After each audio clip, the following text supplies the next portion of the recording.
accelerating policy and getting it up and running is like quite key. We can learn by doing. There's a space here. Do we have time to wait and see? Is probably the answer is no. Like 2050 is not that far away, and scale up needs to happen quite rapidly. It's really quite eye-watering when you look at the numbers and the speed at which we need to scale up. We might not reach it. And so that's why we should just start thinking about what's needed today and start implementing them. Carbonsations, today's carbon industry leaders. Are you passionate about climate action and staying on top of the latest trends in the world of carbon capture, removal, and markets? Then the Carbon Herald has you covered. Every week, we bring you the top news, breakthroughs, and insights from the world of carbon management, delivered straight to your inbox. No fluff, no jargon, just the essential info you need to stay informed. So whether you're a climate professional or just someone who cares, make sure you're subscribed. Visit carbonherald.com and sign up today for our weekly newsletter. Welcome to the Carbonsations podcast, where we speak to some of the leading figures in the emerging carbon industry. Our guest today is Dr. Mai Bui, head of climate science at carbon removal marketplace Supercritical. Mai, thank you so much for joining us today. It's a pleasure to have you on the show. Before we get into your work at Supercritical, I was wondering if you could please tell us a little about yourself and what you used to do before getting involved in this space. Yeah, great. So I actually started off in sort of the chemical engineering space, focused on carbon capture and storage technologies, and have about 14 years of experience working on carbon capture and storage and carbon removals.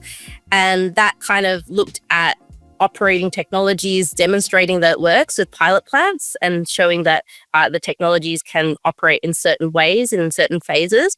And then there was a lot of modeling work, and then it kind of transitioned from practical feasibility towards sort of policy development and thinking about real world applications of the technologies.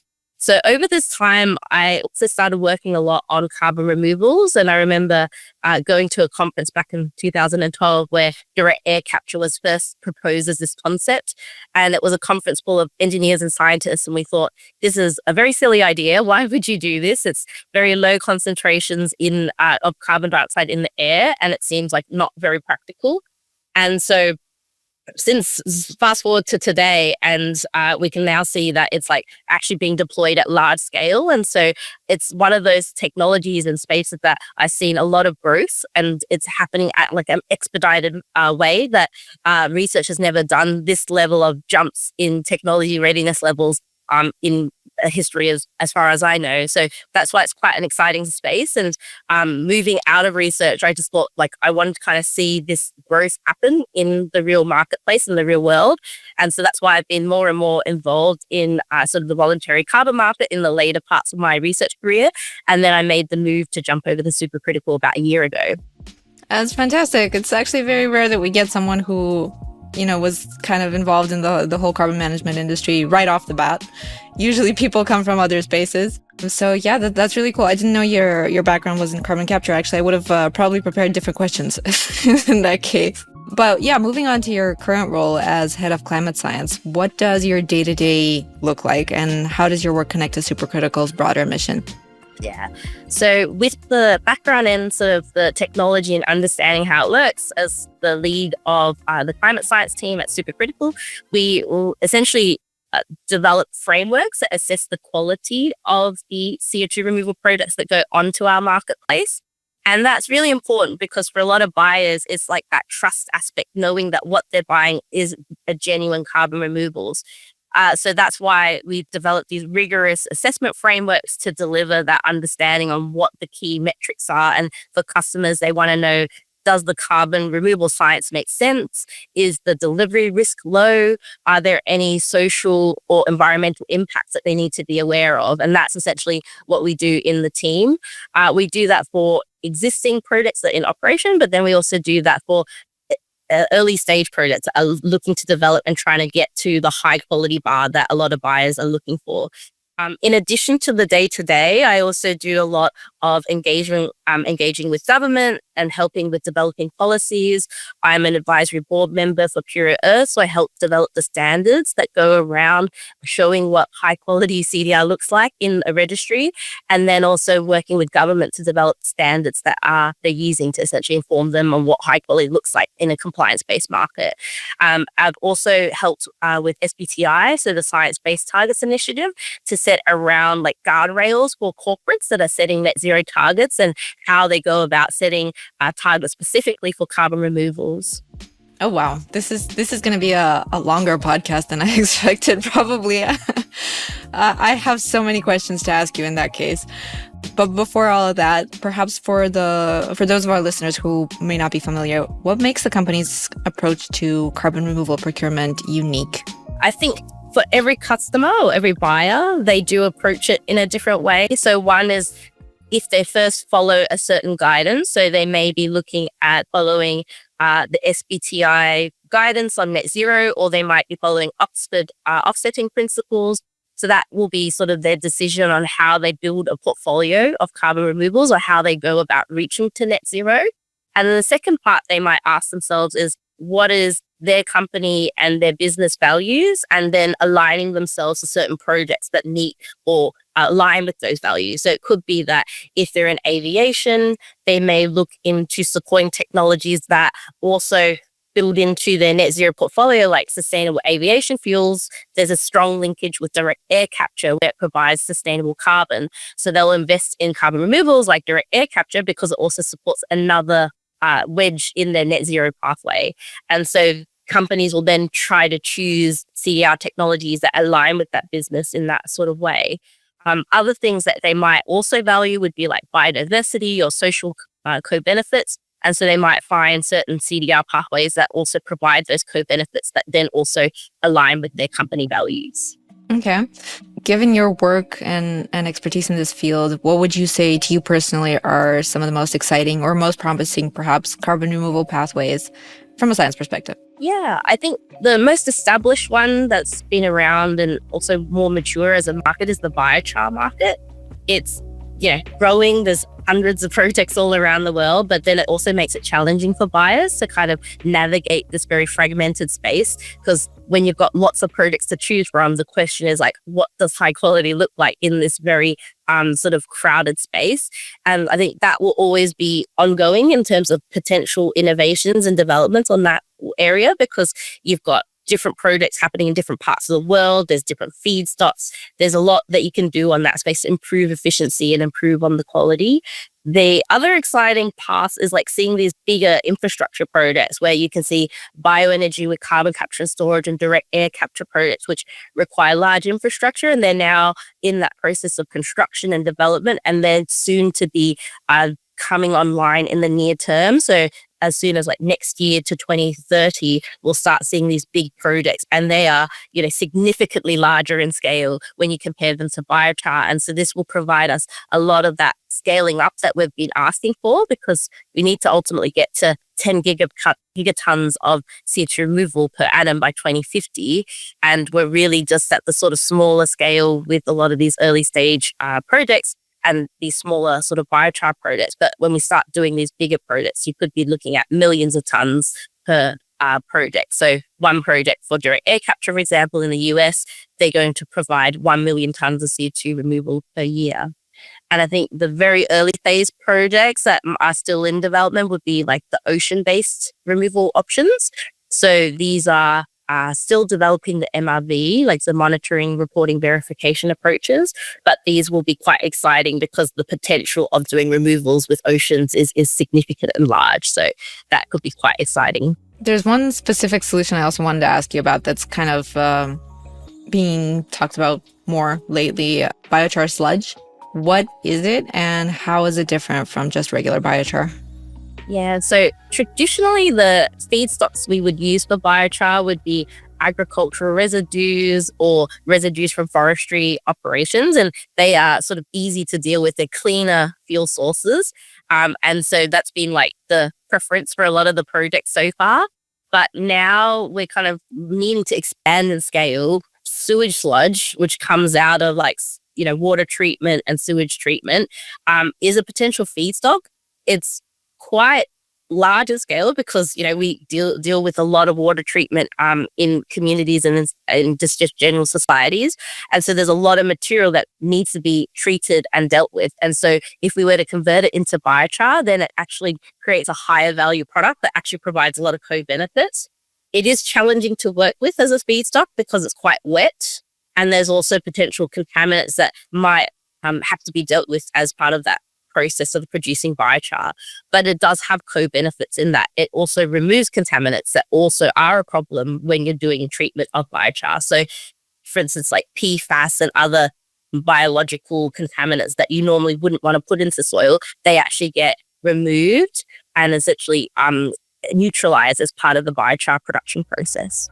And since you mentioned that you deal both with policy and also standard setting, you're the ideal person to ask this, but how does regulation play into this? Like, I know that there's probably differences on how waste feedstocks are treated, for example, in the EU as opposed to the US. Could you expand on that perhaps?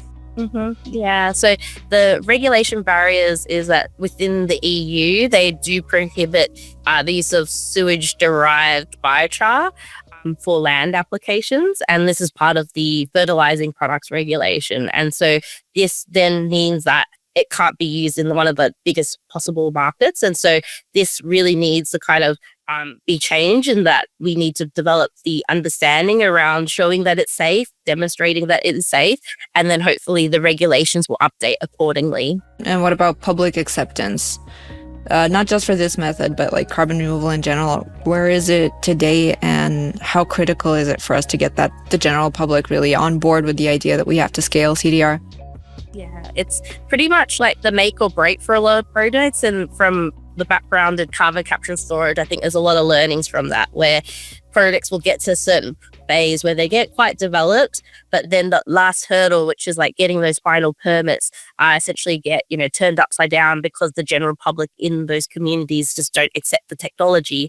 So that's why it's really important to engage with communities as early on as possible to ensure that they understand the benefits that are achieved by certain projects, and that they then get buy-in that they actually do benefit. And so some of the things that CDR projects are doing is, sharing sort of co-benefits. So for instance, with biochar, using biochar helps improve, productivity of crops. And so they get, better benefits on that side, where they do have enhanced and better food security in those regions. They get, free fertilizer for some of the projects where they just provide the biochar for free. So it's ensuring that you look at the possible value that you can offer back to communities, and also engaging them as soon as possible and as frequently as possible. Is this something that Supercritical deals with as well? So it's part of our sort of work with these particular projects, is asking them, like, what are they doing in terms of community engagement, and looking at their plan, whether it actually meets requirements of more sort of mature buyers, and then what can they do to improve on that. So we also provide recommendations for projects that are already in operation. For the early phase projects, we also help develop a plan that works, and thinking about how they can kind of develop strategies that help build that trust within those communities. Okay. So that kind of also brings me to the idea of credibility and trust, as you mentioned. Since these are, of course, key components for scaling the market, how does your background as a scientist shape the way you evaluate projects and communicate this credibility? So the background in terms of the science is that sort of need for rigor, and obviously, like, you want to make sure that you're assessing this to the highest sort of quality. There's frameworks that we develop that we ensure, like, we've got these, over 100 data points that we will collect to kind of demonstrate the sort of value and the high integrity of these particular projects. But then the other side is communicating that. And sometimes there's like hardcore science that is involved, and that can kind of be lost in the messaging. So we try to ensure that what we distill down is like the key points that are needed to be shared with particular buyers, and also more widely with the general public, so that they understand, like, from a sort of background where you don't have scientific background, like, that you actually understand what's happening here and the value and the benefits they get.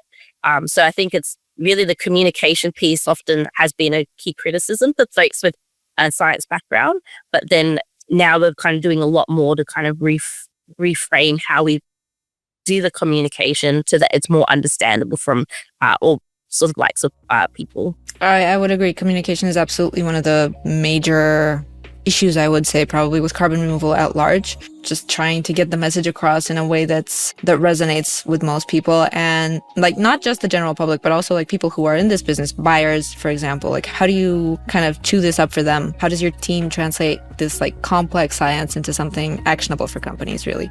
So for every sort of assessment that we do create a vetting report. And there's different layers. So there's the simplified sort of overarching score that you can provide for a given project, which helps like narrow down sort of specific performance of that particular project to help understand what looks good when you're comparing one project with another. But then you can also zoom into the detail and you can look across those key dimensions that are of importance to a buyer. So that would be, the delivery risk, the carbon science, and then the social benefits, and then also environmental impact. And so there's 4 breakdown scores, but then they can even zoom in further and get the more detail of like the actual evidence that backs up each of the claims. So for instance, if they're making a claim that they are providing economic empowerment to communities, what is the physical measurable evidence that they're providing to show that? And so we layer on sort of like a sort of overarching simple sort of performance communication of a metric, and then that breaks down into further detail if they were to require it. So because you've got different stages of understanding from various buyers, the mature buyers who want the detail, and then the others who are newer to the space who need it to be broken down a bit more in a sort of simple format so they can understand. We'll go back to the buyers in just a little bit, but something in the meantime that like a question that always piques my interest is, how do you go about assessing carbon removal projects? Like, what criteria matters to you most? What do you determine it as being the highest quality project? Yeah, no, it's a great question. So the way we approach it is that we've got, our list of many indicators. So this is, as I said, like 100 data points, over 100 data points. And for us, all of them matter. And so if a project was to fail any of the indicators, the whole project would fail, because these are sort of like the key things that they must pass. And if they were to fail anything, the project wouldn't meet the quality requirements that we've set. Wait, sorry. All 100 are mandatory points that they must answer to. Wow. Okay. Yeah, exactly. So it's determined by us that they must meet all of these criteria in order to pass, because they are essentially like non-negotiable type of criteria, essentially. And so there will be things like additionality and the permanence. On the social impact side, it would be, if they're making claims around like economic empowerment, are they producing those evidence points that are needed? Delivery risks, it could be looking at the track record of the projects, looking at how they operate their site. Have they got the right sort of procedures in place to show that they can safely operate and that they can operate for the given amount of time that they've promised to customers? Okay, understood. Do you work with ratings? Do you have your own kind of internal way of rating projects? Yeah, so we've got our own sort of IP of how we do our vetting work and our own sort of rating system. But we also communicate to buyers where a rating does exist with a credit rating agency, that this also is another report that they could refer to. Often for buyers, it's gathering as much evidence that they can for a given project to show that it is high quality. So rating agencies have that role of like, here is another independent assessment that's been done by another rating agency, and we make that apparent for buyers. So every rating agency does use a different sort of rating system, but ultimately, that's why it's important to just communicate that these ratings do exist to our buyers. Got it. With so many types of carbon removal out there, from biochar and DAC and ocean to mineralization, how does Supercritical approach building a balanced portfolio of all these solutions? Yeah, I think, as I mentioned earlier, is like talking to certain companies and seeing like what aligns with them. So certainly some customers will be very strongly aligned with a specific sector. So for instance, if they're construction, they'll want to support, mineralization technologies, because they'll see the clear value where a product is created that goes into construction materials to improve sustainability of their practices.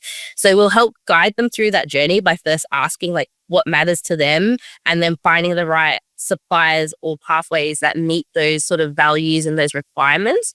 And so we really work closely with them to try to understand what their needs are and then build a portfolio around that. But alongside that, it's the vetting and the assessment work that we do on the background to show that here's the due diligence done for this product to show that it meets your high quality requirements around, delivery risks, environmental, social impacts, as well as like the science makes sense. So it's all sort of goes hand in hand as like building quality into the things that they need based on their company values. Okay, thank you. And so in a broader sense, I would say back to the buyers, are you noticing that they're becoming more sophisticated or demanding in different ways as to what they're looking for? Like, are you already seeing these kind of early signs of a maturing market?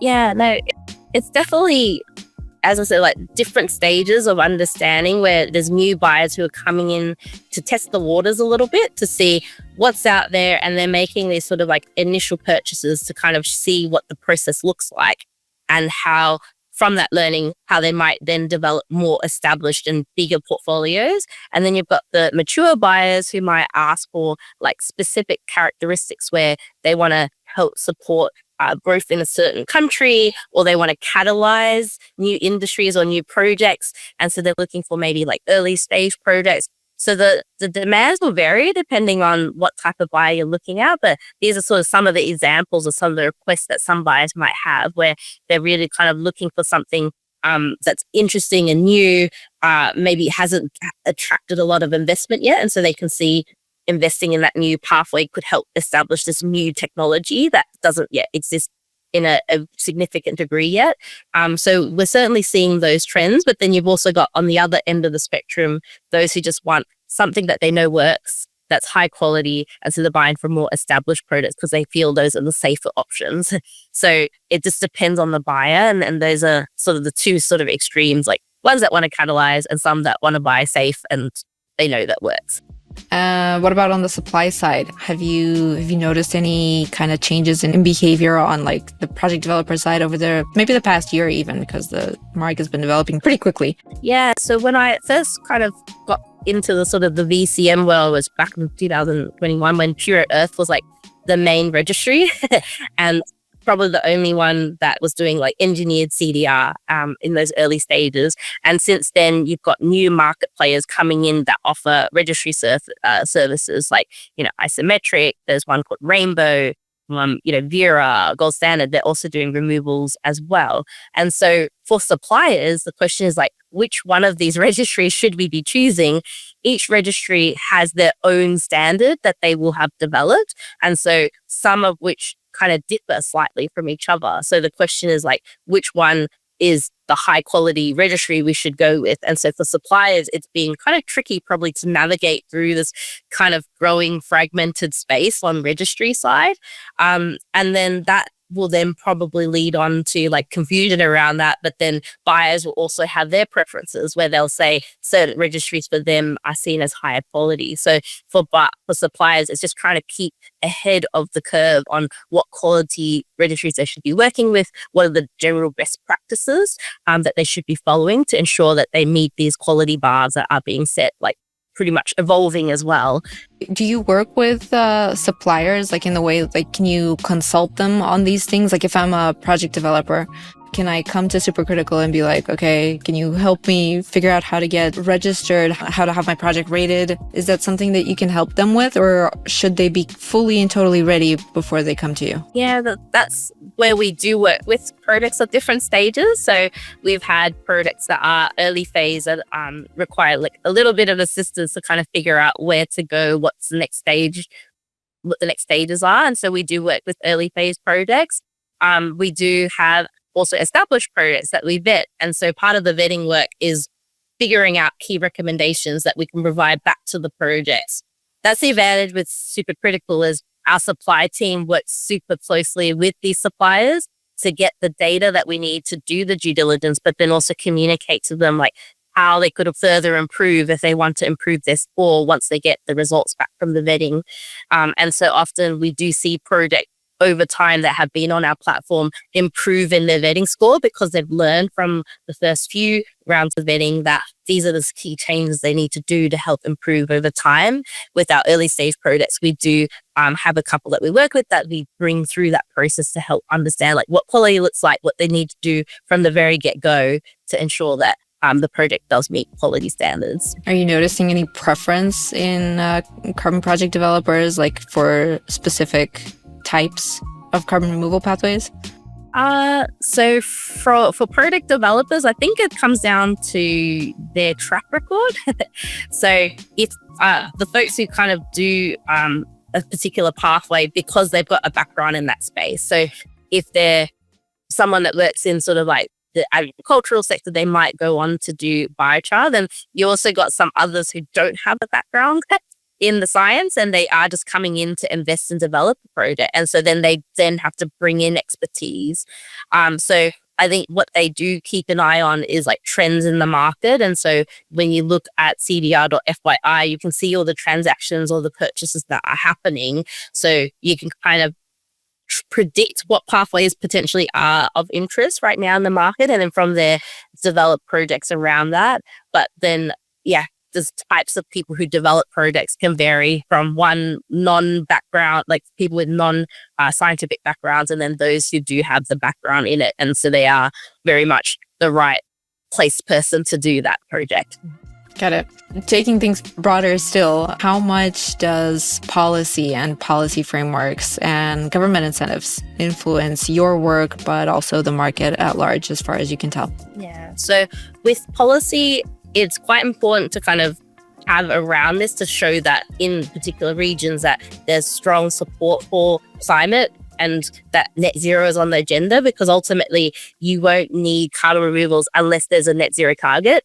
And so I think policy is very crucial on that front. And alongside that, policies that help provide support could be financial incentives or other mechanisms. Like in the UK, they've got business models that they have created to help support the CDR industry growth.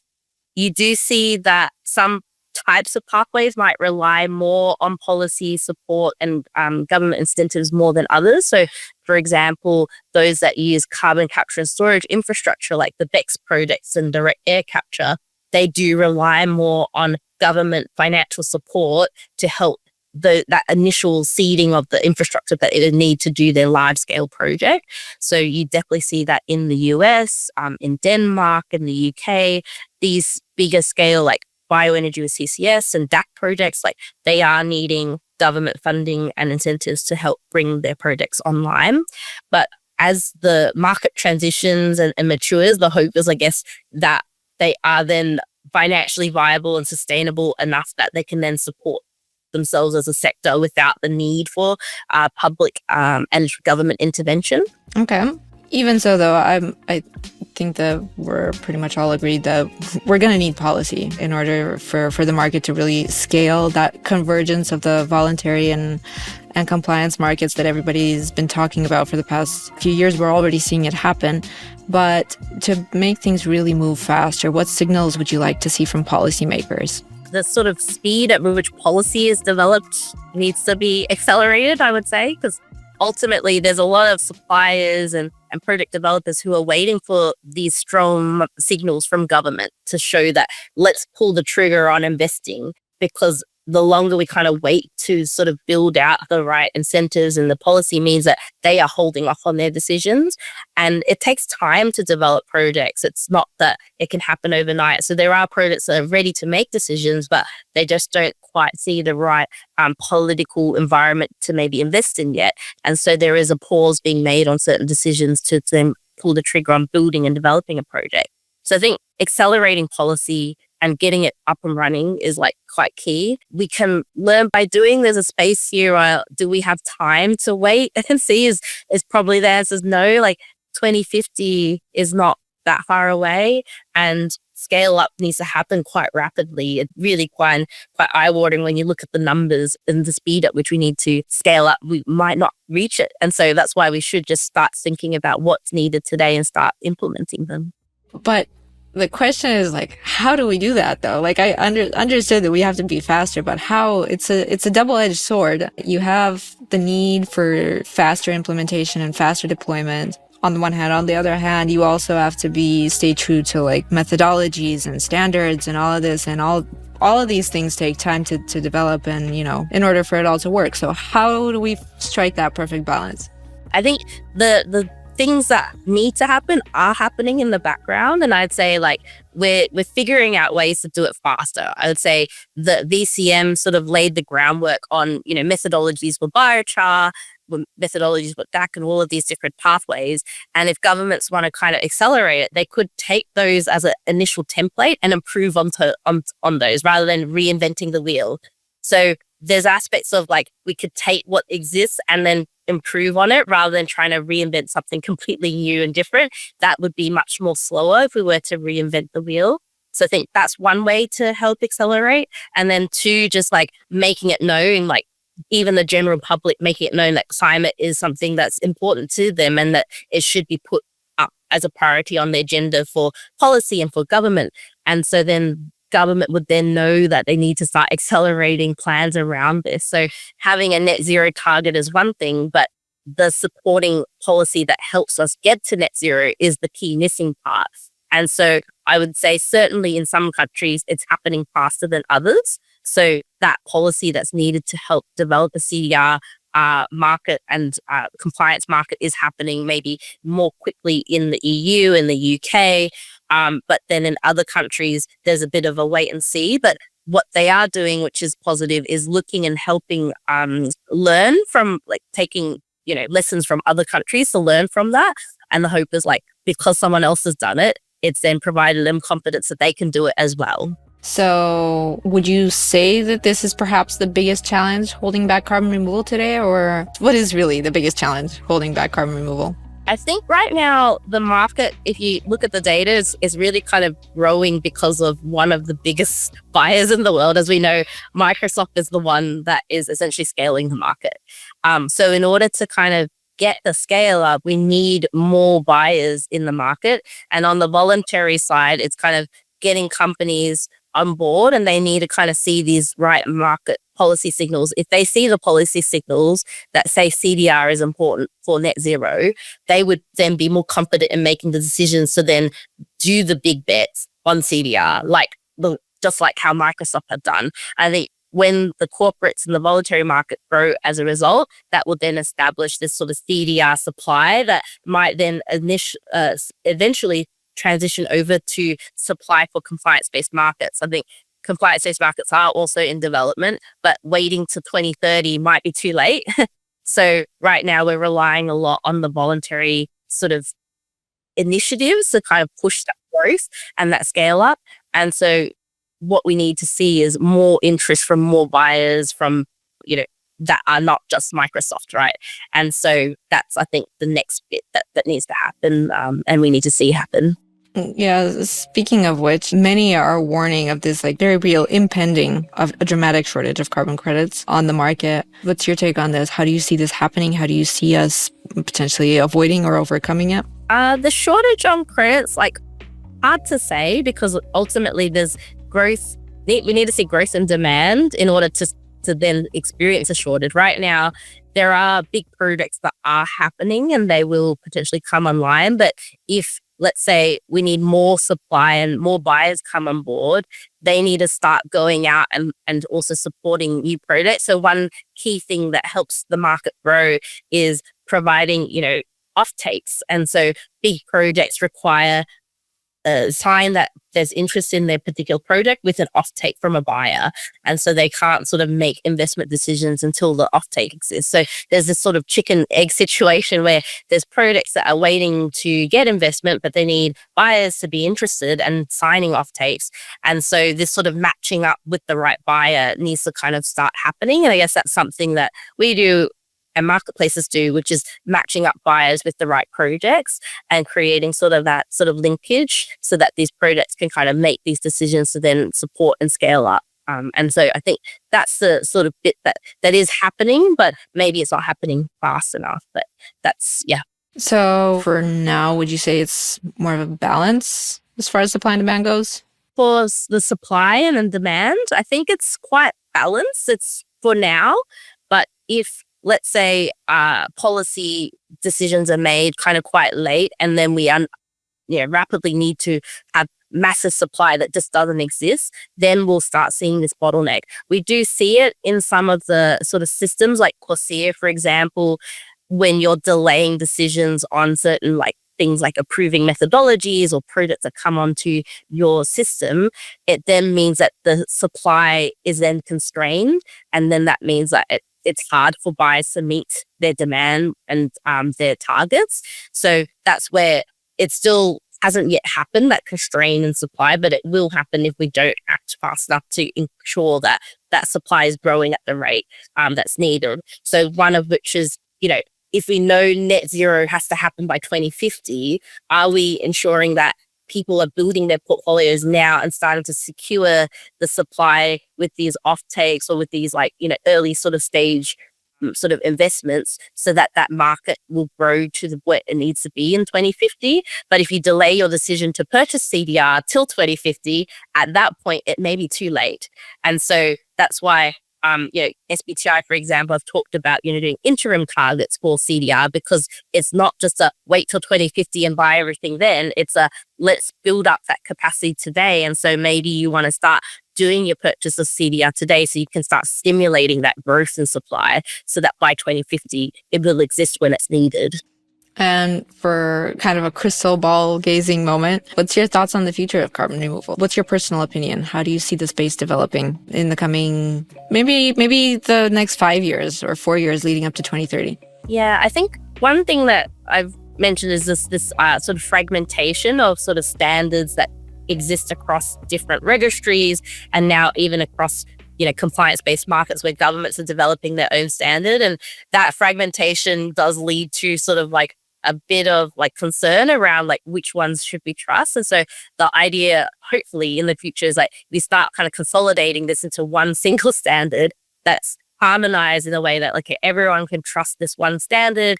It's like following the latest science. And I think the likes of, let's say the ISO, International Standards Organization, for instance, might have an important role there where they could be that sort of overarching global body that then says, here is your standard for biochar, or here is your standard for direct air capture. So that would be like a really nice way to try to harmonize how we do standards.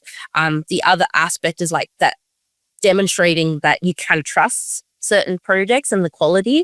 And so we're still kind of figuring out how we do this. Like, is it following sort of the labeling system where we use VCMI or ICVCM, like there's these existing bodies that kind of provide these stamps of approvals to show that these are high quality, registries, high quality credits. Do we follow that and continue down that route? It still needs some sort of harmonization and thought around how we do that. But I think in the future, that should be like the ultimate goal, is trying to figure out how we label this high quality and then harmonizing our standards.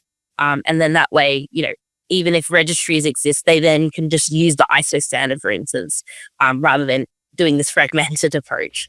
Yeah. Do you think that like different carbon removal approaches at some point would like that there should be like this fungibility? There's been talk about that kind of recently in the industry.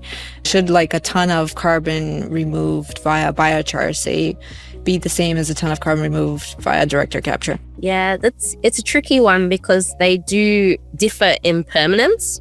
And ultimately for us, it's about providing benefit to prevent climate change, right? And so the carbon has to stay out of the atmosphere for a certain amount of time for it to provide that value to help reverse the impacts of climate change. And so, it's not like for like if you were to compare something that has 20-year permanence versus something that's 1,000-year permanence.